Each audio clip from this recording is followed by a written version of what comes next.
دوستانو د دې اوبو په اړه باندې به یوه ګټوره او ښایسته خبره وکړو. الله جل جلاله موږ تاسو ته دومره ښکلی دین راکړی ده چې هېڅ هم نه دی پکې پاتې کړي، هېڅ هم نه دی پکې پاتې، هر څه پکې الحمدلله واضح شوي دي. دوستانو نبی علیه الصلاة والسلام په یو حدیث کې فرمایي چې مفهوم یې داسې ده، وایي کله چې تاسو د بحر په غاړه باندې د سمندر په غاړه باندې ناست وئ نو هلته هم تاسو اسراف مه کوئ. صحیح شوه؟ څومره ښکلی دین الله راکړی ده. مسلمانانو اسراف مه کوئ. یعنې اوس دلته که څوک ووایي چې دلته په بحر په غاړه باندې اسراف څه معنا لري، دلته خو چې څومره استعمال کوي هېڅ بې معنا دي، بېرته ما رقم مصرفېږي، نه له دې اوبو نه څوک اوبه کمولی شي.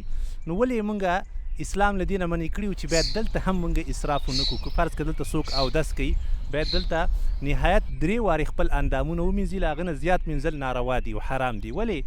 ځکه چې شریعت غواړي چې تا تربیه کړي، اسلام غواړي چې ته با تربیه واوسېږي.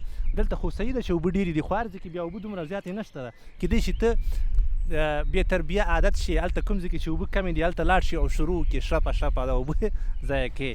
د دې په خاطر باندې اسلام موږ تاسو ته فکر راکوي، موږ تاسو روزنه کوي چې ای مسلمانانو د اوبو اسراف مه کوئ. دا اوبه الله جل جلاله هر یو شی چې ژوندی شوی دی د دې اوبو د برکته ژوندی دی. دوستانو دا ډېر د ارزښت شی دی او هر څوک د دې په ارزښت باندې پوهېږي. که یو وطن آبادېږي نو دغه اوبه آبادولی شي. دوستانو کله چې وچکالي راشي نو څوک دا وچکالي ختمولی شي؟ څومره خلک له حرج سره له تاوانونو سره مخامخ کېږي. الله جل جلاله صورت ملک کې هم دا خبره کړې ده، وایي که الله دا اوبه وچې کړي فمن یأتیکم بماء معین، نو تاسو ته به څوک راولي دا پاکې شفافې دا روانې او دا ښایسته اوبه، دا به څوک تاسو ته را پیدا کړي.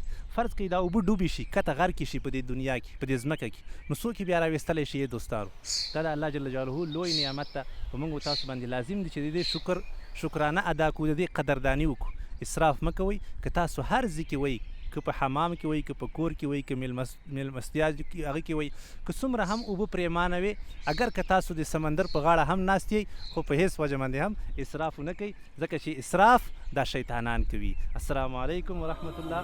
مینه او مننه.